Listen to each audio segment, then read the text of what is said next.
What's going on, everybody? Welcome to another edition of the NBA Slate Starter Podcast. I'm Eric, joined with my buddy Ryan, as we break down Thursday's three-game NBA DFS slate. Wednesday was basically the story of the power forwards. I think 94 power forwards scored more than 40 points, I'm pretty sure, or hit 7-8x value. It was kind of crazy. Rayen Patnaik, how are you doing over there on the couch? You're just chilling? You're living your life in a puffy coat? How is it? Not enough Domantas Sabonis. Obviously, that was disappointing. A lot more Sabonis would have been a lot of fun. Boogie Cousins gave us a lag performance. So, an 11-game DFS nutshell, I was overexposed to Tyrese Maxey. I took a miscalculated risk there when he was not ruled in the starting lineup. I still felt like he could get 22 minutes or so, even if he was not a starter. Obviously, did not pan out as I thought. In an 11-game slate, you really need a 3-2 guy to get to 30 fantasy points to pay off. He got 12, which was a disaster for me over there on DK and on FanDuel today. Yeah, and that's sad because I feel like every 76er was a decent player, got there to a certain extent, and Maxey was kind of the only one not to. And you try to make your mistakes cheap, but when you have a slate like this where everybody goes off, that's just kind of that's a tough way to go with it, but we march on, and I don't know how I'm doing. I have no idea. I'm just kind of bouncing around, hoping that that overtime from Minnesota and Indiana doesn't completely kill me, but hopefully Tyler Hero can get it going for me on FanDuel. But anywho, nobody cares about that. We got a three-gamer to break down. This might be the shortest NBA slate starter that we ever do, so that should be exciting for everybody involved. But before we get going, hit that like button, hit the subscribe button, and hit the notification bell so you know when this and all the other content at Awesemo is going live. We're back. You ready to party, my dude? Let's ride. Top on point guard, James Harden sitting at 10,600 over on DraftKings. This Brooklyn Lakers game. This is gonna be a fun slate as far as like three gamers go. Toronto, Milwaukee. I expect a 230 plus total there. Brooklyn, LA, probably the highest total that the Lakers have been on so far up to this point, up against Brooklyn, and then Miami and Sacramento. So both of those in the nightcap should be moving pretty quickly. But James Harden, 10,600. Kyrie Irving's going to be back here, so that'll be interesting how that dynamic works. But they just keep winning basketball games. The Nets are looking good, even without Durant. Getting to LeBron James, 10,200. Also up against this Brooklyn team. Every team that faces Brooklyn, you're going to have interest in. And LeBron James without Anthony Davis, we're going to have interest. And then Kyrie Irving, the aforementioned, 8,900 over on DraftKings. De'Aaron Fox, we'll loop him in at 8,500, who has been somebody that I've been trying to get on top of lately. Didn't necessarily get the minutes the last two, was questionable coming in, but 30 minutes, 34 minutes, 43, 37.75. We don't want that on this slate, but I still think there's 50 plus there. Who do you prefer up top here at point guard? It's a three-game slate, so looking at guys like LeBron and James Harden over there in DK is great. I think we can definitely go to James Harden still without KD, and Kyrie should return. It's James Harden, and the Lakers defense doesn't scare me as much without no AD. They're still a solid defense, and obviously not as good. LeBron James on the other side versus this Brooklyn defense. It's a red carpet to as much as whatever he wants. It depends. It's going to be up to LeBron if he wants to show up his old buddy Kyrie on how aggressive he wants to be. So both make for some great options. It'll be fun to jam in both of them in a couple lineups. Obviously on FanDuel, you could definitely do that. We'll see if the value opens up in other spots. De'Aaron Fox is going to be someone to consider. Second one's going to be without Rashawn Holmes and Harrison Barnes. So it's not like I think he can get a minor uptick in shot volume over there. So I think he can definitely consider some pay down options. I think on the point guard spot, it's a three-game slate. I think we can take some, get a little more cuter with GPP flyers, taking shots on like a Caruso by chance. He played 18 minutes. Obviously, Caruso is not someone to be really someone who takes a bunch of shots, but someone you can definitely consider. I think Kendrick Nunn at $5,300, still no Dragic. It's in a three-game slate. I'm more willing to get a little cute with some guys like a DJ Augustine. There's still no Drew Holiday over there. Little things like that over there on FanDuel, paying up for people like Kyrie and De'Aaron Fox, I think will be popular. In the mid-tier, we got Dennis Schroeder and Kendrick Nunn. I think I like them both. I think it'd be a unique build to fade those two studs and go to a Nunn and Schroeder point guard lineup and pay up for guys like a Giannis, a Siakam or a Durant, a LeBron in the small forward spot. It's going to be a unique roster building. On the shorter game slates, it can definitely be an advantage to taking some value in different positions and paying up for guys who come in lower owned. And especially on FanDuel, I think paying down, like being like with an Augustine and a non lineup could be very unique. I virtually think that pairing would be very, very low owned. I like it. Can I interest you in some Pat Connaughton in your life? Played 31 minutes last game, 4,200 over on FanDuel.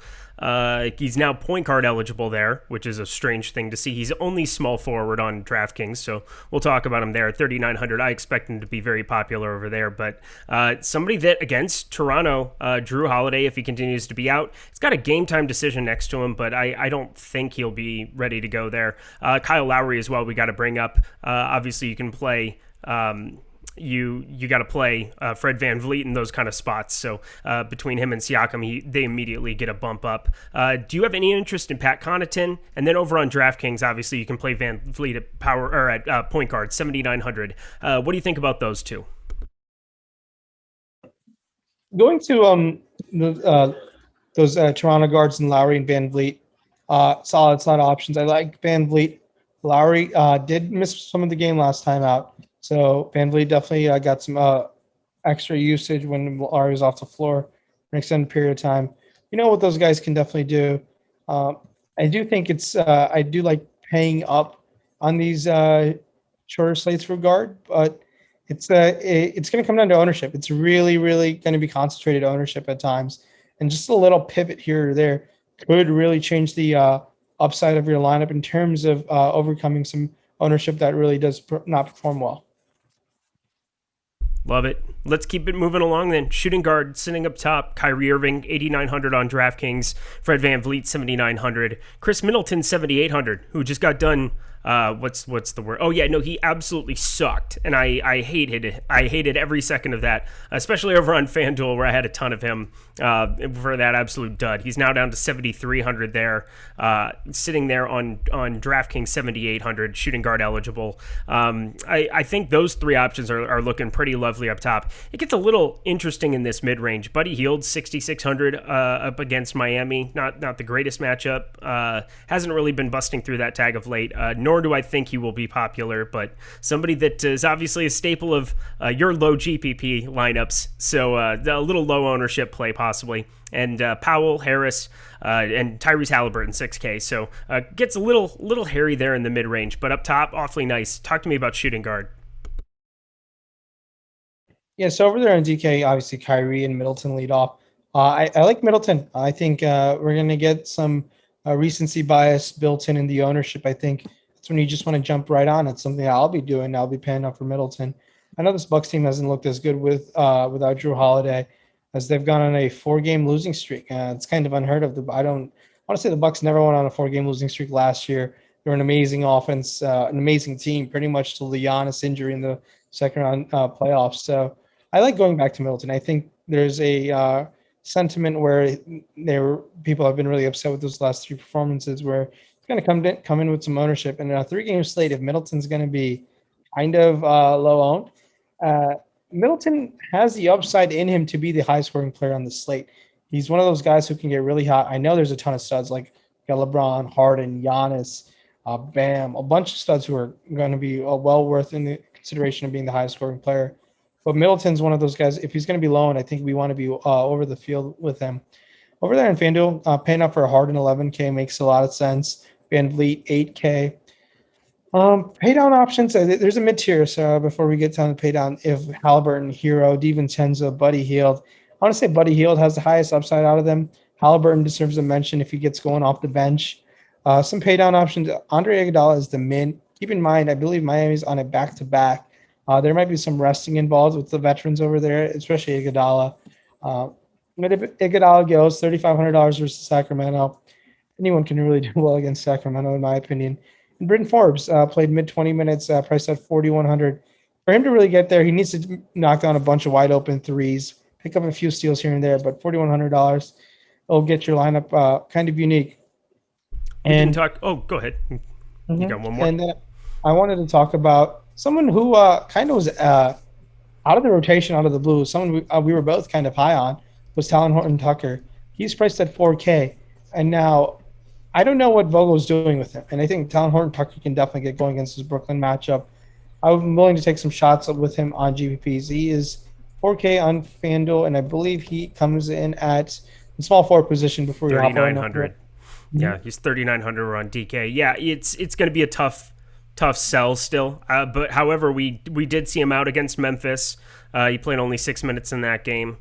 So then it was 25 against Denver, got to 18.5. He's definitely a risky piece of value. If we need it, we can definitely reach for it. But I guess he'd be the kind of guy, if you had dead lineups, maybe make a pivot and try to catch lightning in a bottle with him. But obviously not somebody that Frank Vogel is relying on at the moment, and that's a bummer because I enjoy him. He's a human bowling ball. That's the best way I can describe his basketball game, and I loved him at Iowa State for a hot second, and obviously, hopefully he can get some run and get it going. Only if he's in my lineups, though. Otherwise, he can just suck and not play. That's fine.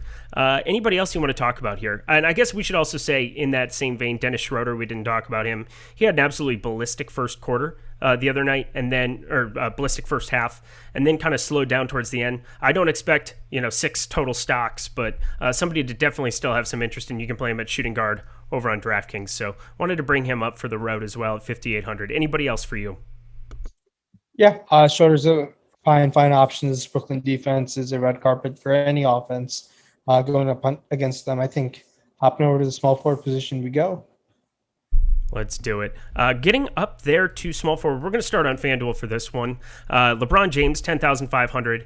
Kevin Durant, who's going to continue to be out there with his hamstring injury. He's already been ruled out, so no Kevin Durant to pay up for. Jimmy Butler, who was playing good against Golden State again. All this dude, he just keeps producing.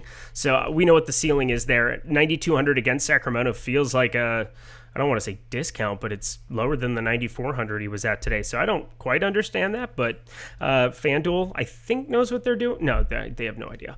Pascal Siakam, 8,500. I expect him to be very popular against this Milwaukee Bucks team if Kyle Lowry were to sit. And we will obviously know that news because it is the first game right off the bat at 4:30 out here on the West Coast, 7:30 East Coast, before that 10 p.m. Nightcap duo. So talk to me about small forward. Obviously, LeBron and Jimmy Butler make for exciting pay-up options. Jimmy Butler on a back-to-back, obviously dealt with an injury that took him out for an extended period of time earlier in the season. He did play Sacramento once earlier in the year, put up 50 fantasy points. That should definitely be in range for him. I know it's a higher Jimmy Butler price tag, but he's been very good over the past, I want to say, 5 out of the 6 games. All games, I want to say, north of 40 fantasy points off the top of my head. Yeah, a couple of north of 50 fantasy points as they take a look at the box score. LeBron James, 70-point fantasy performance could definitely be in play versus the Brooklyn defense. So I like that quite a bit. We saw what Siakam did against Milwaukee the other night. I took 23 shot attempts. That's great shot volume from him. You really want that at that price tag at $8,500 for Siakam.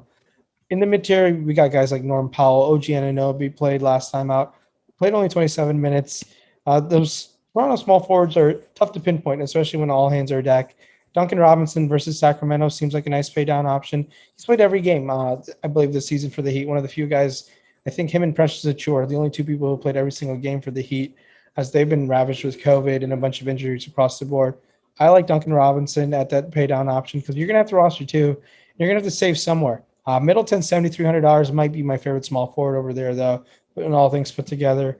DraftKings, LeBron is 10-2, triple-double upside for him for sure. Great bonus over there on DK. Buddy Hield can rack out some threes. Nice 3-point bonus for him.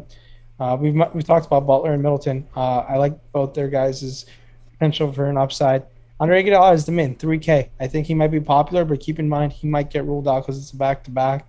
Maybe I'm counting on that too much. He's been good, pretty 3K against Sacramento has to be considered. I know he's not an exciting fantasy contributor. Pat Connaughton, $3,900. I think he might be kind of popular just because people are trying to get a box score watch and maybe go to him. Steve Nash has kind of played starting lineup roulette of late, depending on the matchup. Bruce Brown Jr. has been in and out. He might be back in again. Jeff Green has been in and out, and DeAndre Jordan has been in that mix as well. We'll see what they do because there's no Anthony Davis on the Lakers lineup. Maybe it's Jeff Green who cracks it this time. It'll be tough to say. what ends up happening. I would expect maybe DeAndre Jordan to match up for the Gasol matchup to start off, but I'm not too sure. We've talked about Talon Horton Tucker, but I think Kuzma definitely needs to be mentioned as well. I believe Kuzma was drafted by the Nets, traded on draft night. In the Brook Lopez trade, not that that really matters for him. Kuzma's definitely living his life in LA. $6,700 needs to be considered. I know it's Kyle Kuzma, but it's this Brooklyn team. Kuzma has an upside of him getting north of 50 points. He has done that many times in his career. He's just one of those guys who needs to get really hot. Not saying he's going to get 50 fantasy points, but he could definitely outperform that price tag against Brooklyn. Yeah, TLC just popped up as questionable as well. So that's some Joe Harris interest, a couple looks at Bruce Brown, a couple of these other ancillary other options for Brooklyn or spots you can look at. But Joe Harris over on FanDuel sitting there at 5,200, somebody that I expect to be popular regardless of TLC being in or out. Agree with you, 7,300 Chris Middleton is probably my favorite there. Harrison Barnes is out tomorrow. Ready for the worst recommendation in the history of the NBA Slate starter by me. Daquan Jeffries is 3,600 at small forward over on FanDuel. He's just started. He got back and he's played the last 3 games in a row. Only 16, 11, and 12 minutes. Drew a spot start for Marvin Bagley being out one time. Marvin Bagley will be healthy and be back. Obviously, they can play Bielitsa. Jabari Parker doesn't really exist. He hasn't played a single game all season, so I don't expect him to play at all. Daquan Jeffries, if you're looking for an absolute pure punt where you're zeroing out your salary on FanDuel at 3,600, any interest? I would rather play a Wesley Matthews, $3,100 over than DK. I think 22 minutes of that. I'd rather take my chances than a $3,100 Jeffries versus Miami.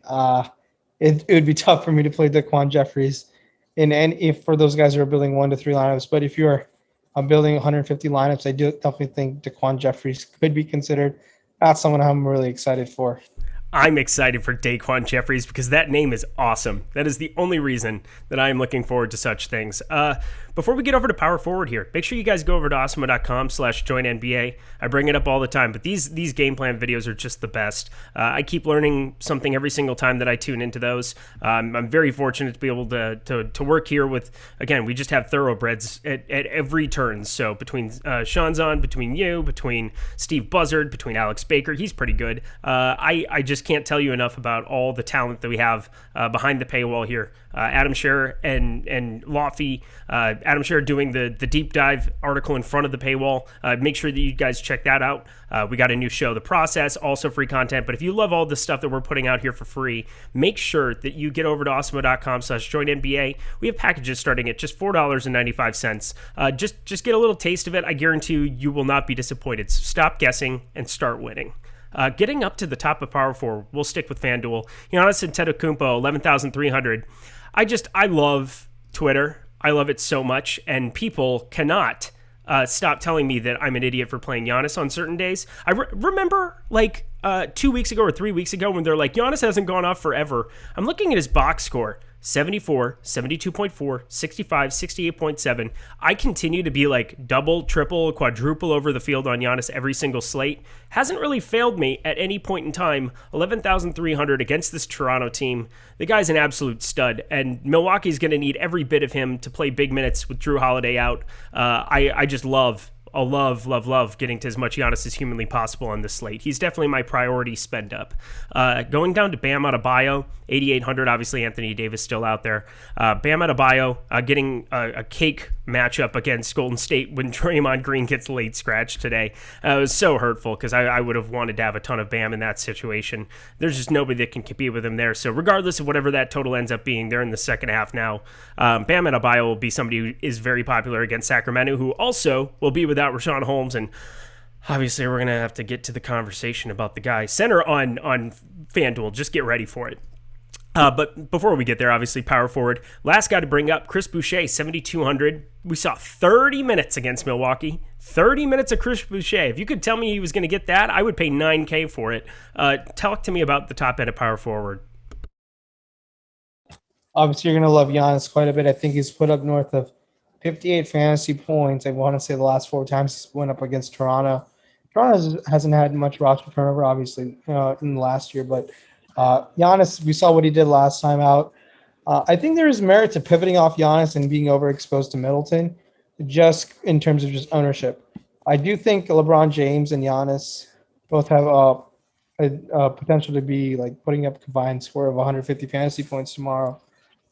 It'd be nice to be able to jam both of those guys in some lineups. But Giannis, obviously 11-3, definitely a great option. Can't go wrong there if you find the value to make your lineup pretty solid. Siakam, 7,600 on DK. Yeah, he was very solid last time out. Someone who's been getting a lot of minutes now in Milwaukee, not a lot of minutes, someone who's been playing mid 20 minutes and sometimes higher is Bobby Portis. He's been very efficient shooting from the field. He's anywhat popular. I will be under the field on him.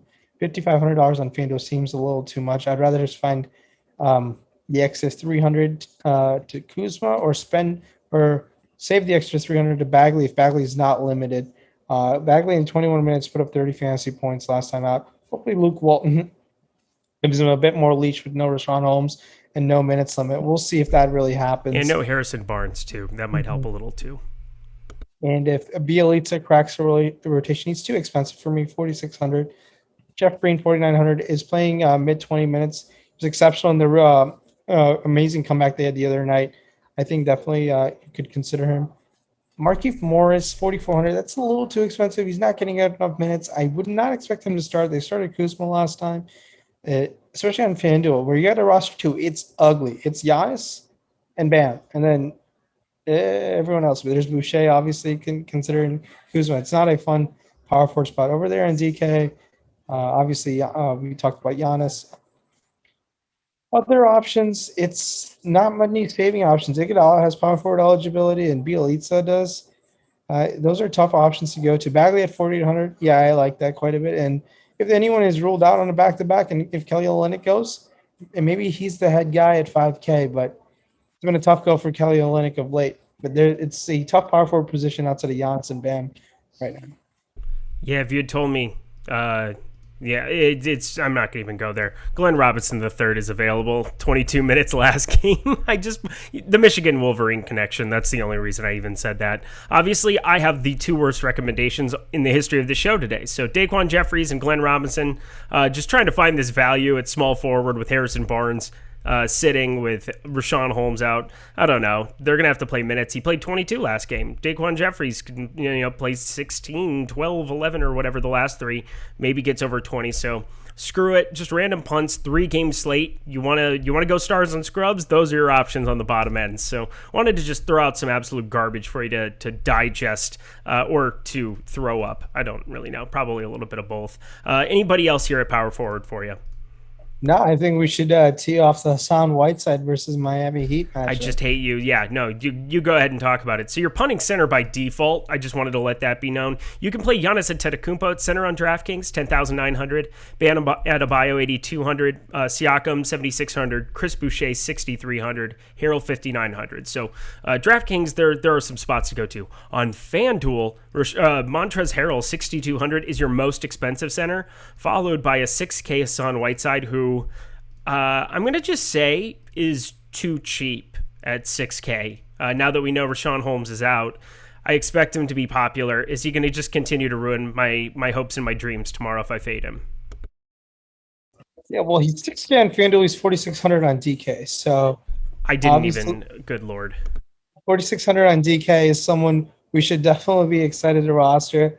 Whiteside is kind of obviously inconsistent. We want him to play at least mid 20 minutes for sure. I think that's something we definitely want from Whiteside. But if he's anywhat popular, I think there is quite a bit of merit to be pivoting off of that chalky ownership, especially on FanDuel, where you got a roster one. It will be tough to go off of Whiteside and try to trust a DeAndre Jordan, a Kelly Olynyk, Harrell, Brook Lopez, Gasol, and Aaron Baines. Will be tough. I think most people will have Hassan Whiteside to be projected as their highest scoring center, and that alone will make by far. Yeah, I'd say by a few points. I think Harrell will be around there, but if he's going to be like north of 60-70% owned over there, I think there's merit to be pivoting off of him. But definitely on right now, as we take a first look at things, is in a very, very good spot. Brook Lopez just hasn't had the upside game of late, man. He put up 35 points against Utah, and I want to say that might have been one of his highest scoring performances of the year. he has it in his bag. He needs a backdoor double-double and hit 5 threes or something at $4,700. Maybe I'm trying to have way too much luck and try to map out that game script for him, but he can do it. It just hasn't happened consistently this year. It was happening a lot more a lot more frequently last year, and that's when his price tag was in the mid fives. But 4,700 definitely stands out to me. But the Whiteside 4,600 is a tough fade the way things stand right now. I have to agree with you. There's only 8 listed centers that are available on FanDuel tomorrow at that position. Joy to the world. No fun has come. That's just the way that's going to be. At least we have some power forward / center eligible guys that we can jam in over on DraftKings and mix it up. But yeah, as I said before, 4,600 Hassan Whiteside, just it's going to be ridiculous what his ownership gets to. Over under, go to the, well, I would say bottom bar, guess the ownership, but that's going to be fluctuating and whatever else. What should we do for the bottom bar? Oh, on FanDuel, I want you to guess how much Hassan Whiteside is going to score over on FanDuel for tomorrow. Put it in the bottom bar. If you guess it directly, we'll give you a pat on the back. How about that?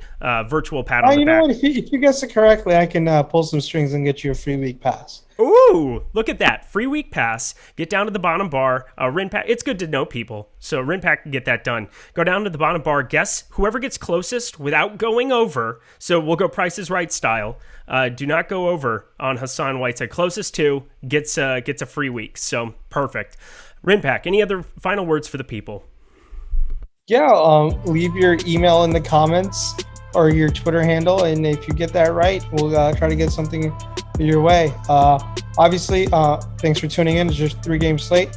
Feel free to get a little different. It's a lot easier to get different on these shorter slates and feel kind of more comfortable.